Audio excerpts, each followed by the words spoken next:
बिस्मिल्लाहिर्रहमानिर्रहीम। मेहताब हैदर नए एपिसोड के साथ आपकी खिदमत में हाजिर है और आज 2 से 3 बड़े ही इम्पोर्टेंट मौज़ूआत पे आपसे बात करनी है। और आजकल जो मैं वीलॉग कर रहा हूँ ये मेरे जो देखने वाले हैं और जो खासकर पाकिस्तान में रहते हैं उनके ज़िंदगियों के ऊपर इन इन इन जो सारे चीज़ें और इन्फॉर्मेशन है उसके असरात हैं। मैं थोड़ा-सा एक बैकग्राउंड की हल्की सी बात करके फिर जो इन्फॉर्मेशन है उसके ऊपर आता हूँ।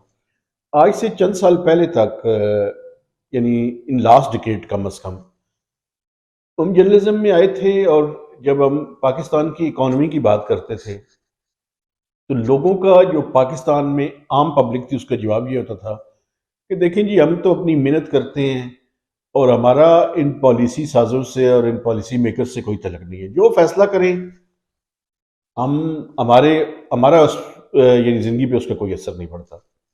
लेकिन आज जब लम्हे मौजूद में मैं आपसे बात कर रहा हूँ, तो इस्लामाबाद में बैठकर फैसला साज जो भी काम करते हैं और अपने जुम्बश कलम से जिस फाइल पे भी साइन करते हैं, वो पाकिस्तान में रहने वाले दूर दराज इलाकों पर में भी लोगों की ज़िंदगी के ऊपर उसके असरात मुरतब होते हैं।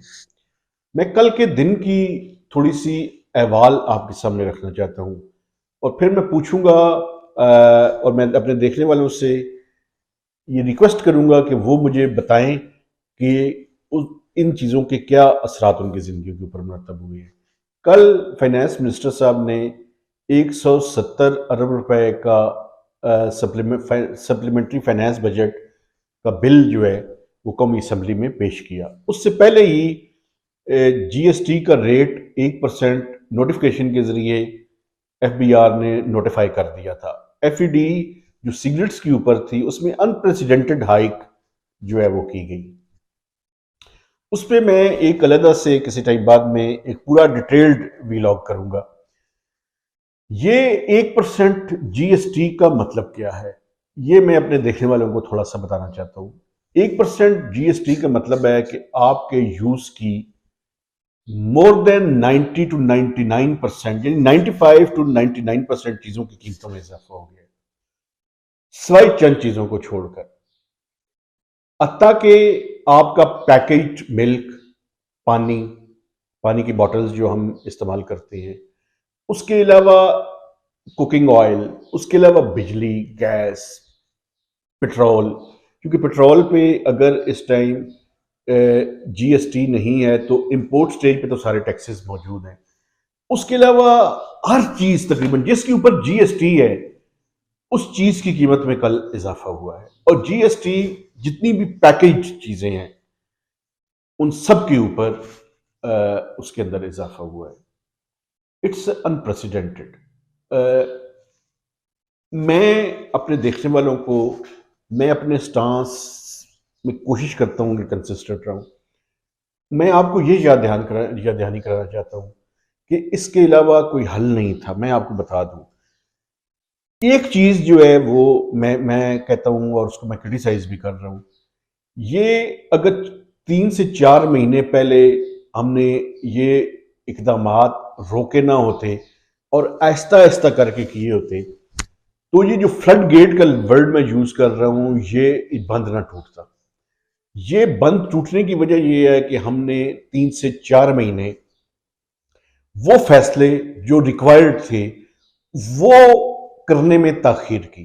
तो जब आप अपनी जिंदगी में भी देखिएगा, अगर आप फैसले नहीं करते तो एक टाइम ऐसा आता है कि जब आप फैसला करें ना करें वक्त खुद फैसला करवा देता है आपसे। इसी तरह कौमों की जिंदगी में भी और मुल्कों की जिंदगी में भी ऐसे ही है। हमने नवंबर में आईएमएफ जब ड्यू था उस टाइम ये फैसले नहीं किए, आर्टिफिशियली मैनेज करने की कोशिश की डार साहब ने और उनकी टीम ने कि वो एक्सचेंज रेट को मैनेज करें। और उनके जहन में क्या था, मैं चूंकि I can read his mind, मैं काफी सालों से उन्हें कवर कर रहा हूं, उनके जहन में ये था कि जो इन्फ्लेशन है ये बेसिकली इंपोर्ट इंड्यूस्ड इन्फ्लेशन है और जब एक्सचेंज रेट में आप एडजस्टमेंट करते हैं तो उसके नतीजे में इन्फ्लेशन आती है। वो अपनी अप्रोच में कामयाब नहीं हुए और नाकाम हुए हैं। हुआ क्या है, हुआ ये है कि उन्होंने उसको मैनेज करने की कोशिश की ताकि इन्फ्लेशन नीचे आए। अब हुआ क्या, हुआ ये कि उसमें नाकाम हुए, वो पानी ज्यादा जोर से आया और वो फ्लड गेट टूटा, वो बंद टूट गया। जब वो बंद टूटा है अब, तो अब उनके हाथ में कोई चीज पकड़ाई नहीं दे रही। और कल 170 अरब रुपए के नए टैक्सेस लगाए उन्होंने जी, इसमें जीएसटी।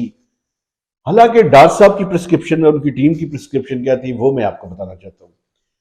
उन्होंने कोशिश की कि वो आईएमएफ को कायल करे सारे उन स्टेप्स पे जो वन ऑफ है।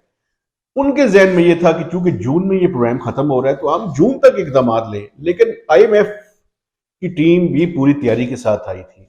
बड़े टफ निगोसिएशंस, बड़ी हीटेड डिबेट्स हुई।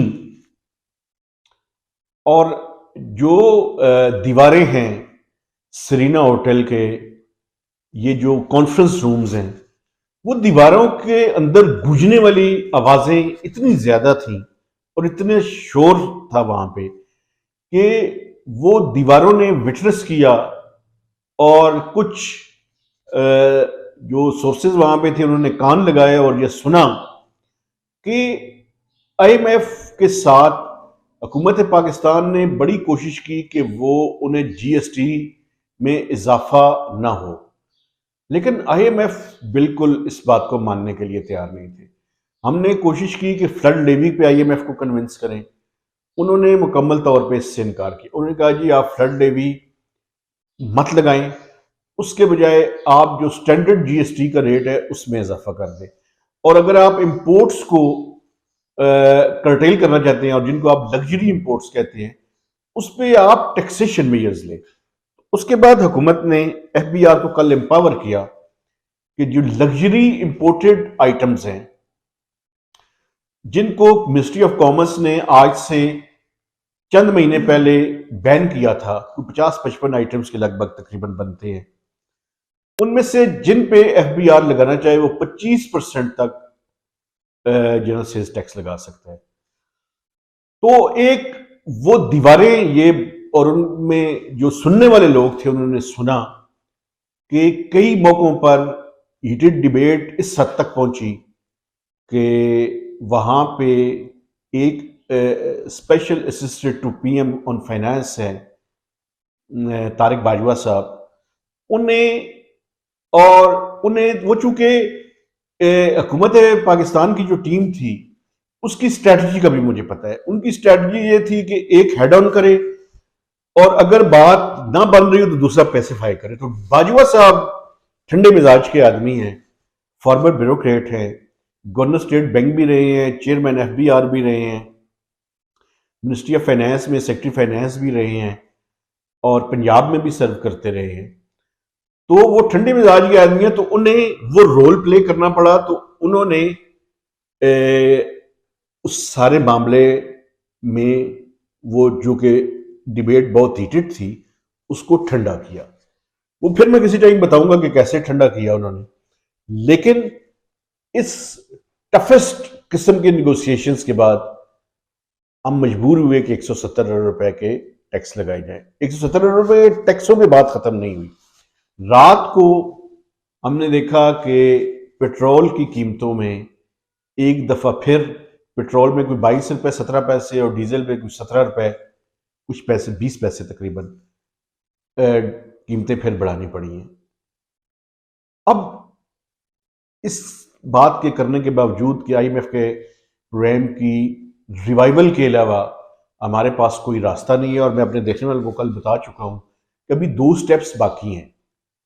अब देखना ये है कि वो 2 स्टेप्स हम कब अबूर करने में कामयाब होते हैं और आईएमएफ का प्रोग्राम रिवाइव होता है। रात को ये जो कल 170 अरब रुपए के टैक्सेस जो कि रिग्रेसिव टैक्सेशन थी, जिसके नतीजे में इन्फ्लेशन डेफिनेटली बढ़ेगी।